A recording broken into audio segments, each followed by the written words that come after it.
Good morning, good morning, good morning, good morning. Wow. Yes, it's a beautiful morning outside. You may have seen that visual that was just there in the screen. That's my front yard, and it's Thursday, the 9th of October. My, another year has gone past so fast. Anyway, coming up closer to the end of the year. I won't say Christmas because that comes in the between, of course. Anyway, I'm Ros Boundy, psychic medium, bringing you the daily Lenormand card spread reading. So let's get to the cards. Here we are. Whoops, not quite straight. I was in a little hurry getting these together this morning. Good morning, Ros Gurley, and all around the globe, a good afternoon and a good evening. So it's lovely to have you here, Fiona. You're the first in line to be in comments, so that's great.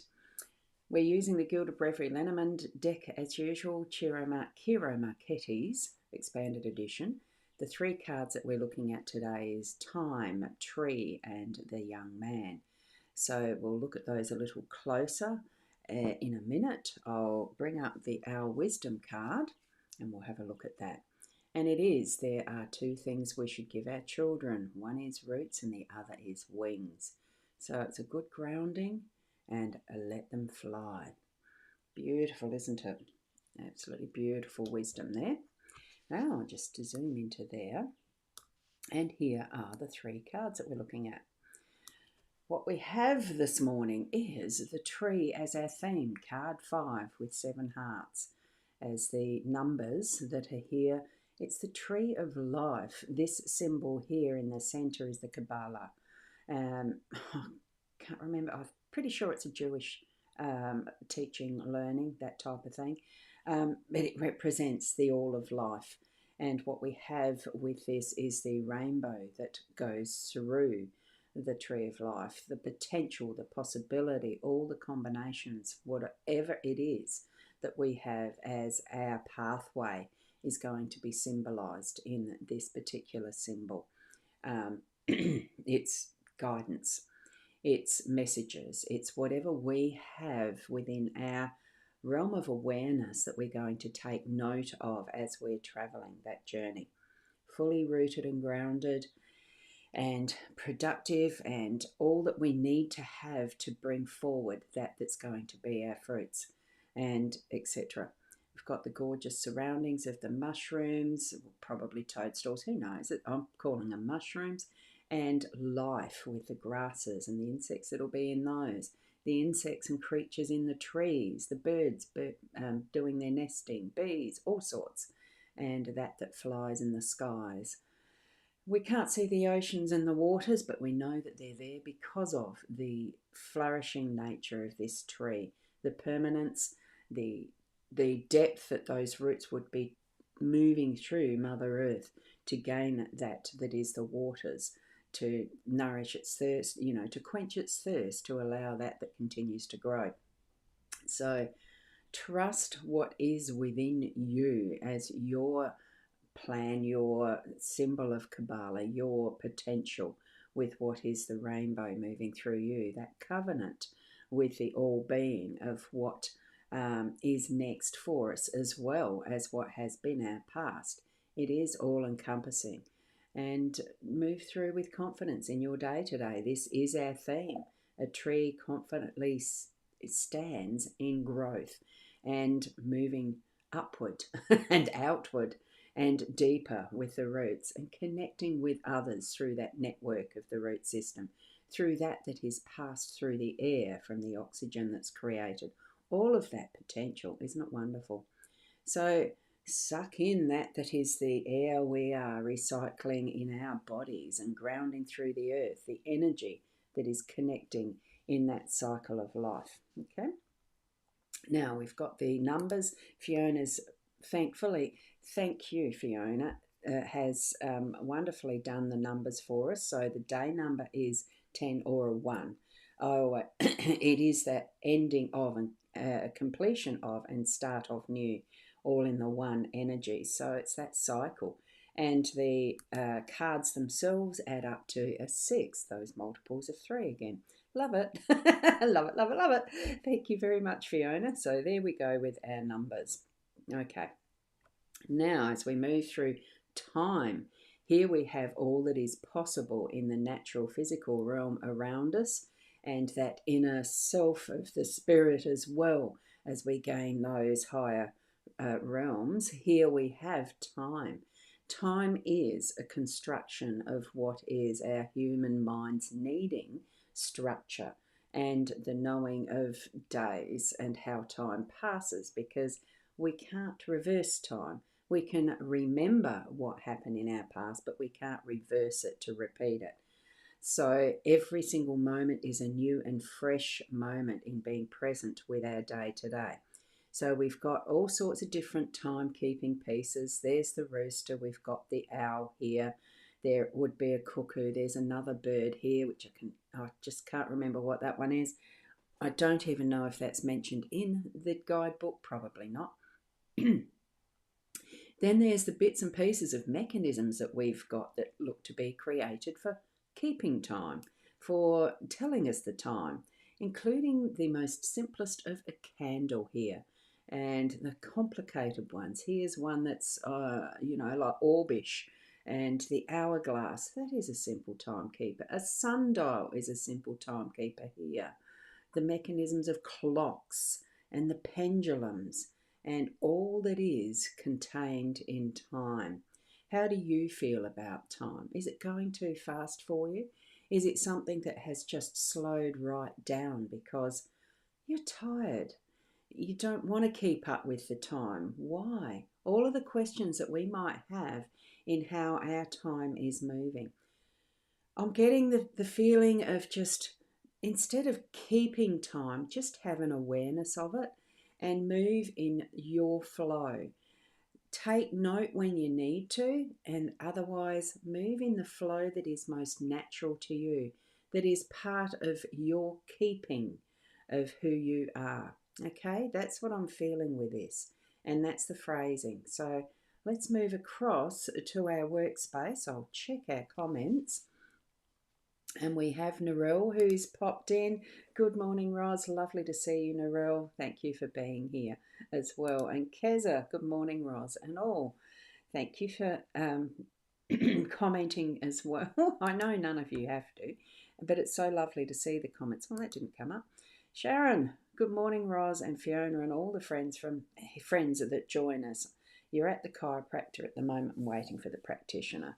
And it's lovely to be looking after your health, as we all need to be doing as well. So you've had to keep track of the time this morning. Thank you, Fiona, for the numbers too from Keza. So thank you so much for that. And time is going too fast for you, Narelle. It is, whoops, sorry, I'm pressing the button a bit quick. It is something that does move along in whatever time we need to have it move, I suppose. And a good morning, Keza, and thank you, girlie, from Fiona. So it is something that each and every one of us is going to have our own interpretation of what time means for us. Whether you wear a watch, something that you do keep track of time for. I don't with this one, actually. I wear it because it's got a little heart thingy that keeps a track of my pulse rate. Not too accurately, I don't think. So how much longer I'll end up using it, don't know. So keeping track of time is something that is very much an individual thing, isn't it? Depending on what we have in our day and how we perceive time and how it connects in with that ultimate who we are, how we do live our lives with our grounding in whatever it is, wherever we are, and how we flourish. As we're moving through our work today, what we're going to have as part of that focus is probably going to be just noticing that masculine energy that we hold, the masculine that is around us, whether it's the younger men, because this is the young man, contemplating what is, and remember, it could be the visual of the past here, looking back at what family means, what the home space means, and really how grounded a young man might be in what might be forward for his life. That is his plan. Not too often that young men tend to do this, and look at what their ultimate plan is in life. I think it may be something that, well, I'm not a man, so I can't really speak for them. But on observation, it doesn't seem to be. Young men tend to be living a full life in the exploration of what they can do, who they can be, actively, more physically. And men do have their own inner soul and their ways of thinking. And this young gentleman is thinking deeply with that thought of love. Where does love come from? What is love meaning for them?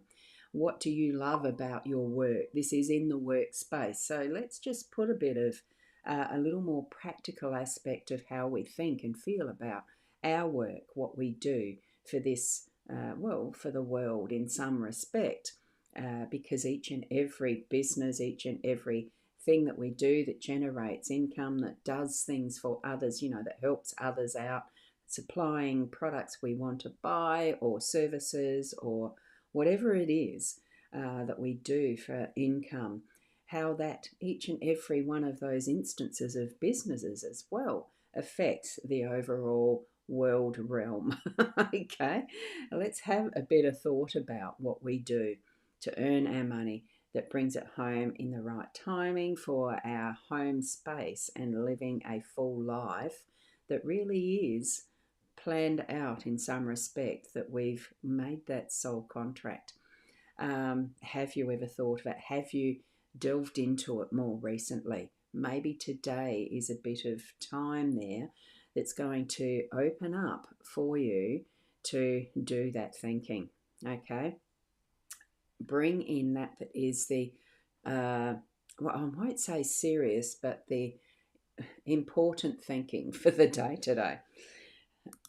Hopefully you can understand that for yourself and what it means as part of your day today. I love all those clocks and different devices for the timekeeping that we have with that time card. And it's going to mean something different to each of us. Absolutely the same as the tree card with that Kabbalah symbol on it. It is time today, make time today to really delve into the inner self at some point. Is it meditative? Look, it possibly could be, but I think it could also be a discernment of self. Okay, so let's go for that. Now, there's no more comments there. Time is going too fast. No more comments there. So have those moments today where you feel it is time just to sit, close your eyes, hands on heart, or whatever way that you like to sit in that peaceful contemplation of self. It does take practice, and it takes a wonderful space of breathing deeply just to move into that arena of letting go of what is outside of yourself to move in. It takes practice. Just slowing down the breath and being able to sit with ease and let your thoughts move into that inner realm. And ask yourself some questions if you need to. Spend some time. And then when you've completed that, feel refreshed and ready to move on with your day. It could maybe even take only a minute. It does not have to take hours to invest those moments in yourself. Okay, it's not spending, it is investing. It's really investiture of investigating. Sometimes we do ask that big question, why am I here? All of those could be a bit of time today that you can ask the questions, connect with spirit, connect with soul. Okay, so from Keza, thank you and have an amazing day to everyone. Thank you, Keza, for being here, and thank you, Fiona, for the numbers as well as being here. Your greetings and your blessings are so wonderful. Thank you, Ros Girl, and all around the globe, a good afternoon, a good evening to everyone. And Ashe, Ashe, Ashe. On that note, namaste.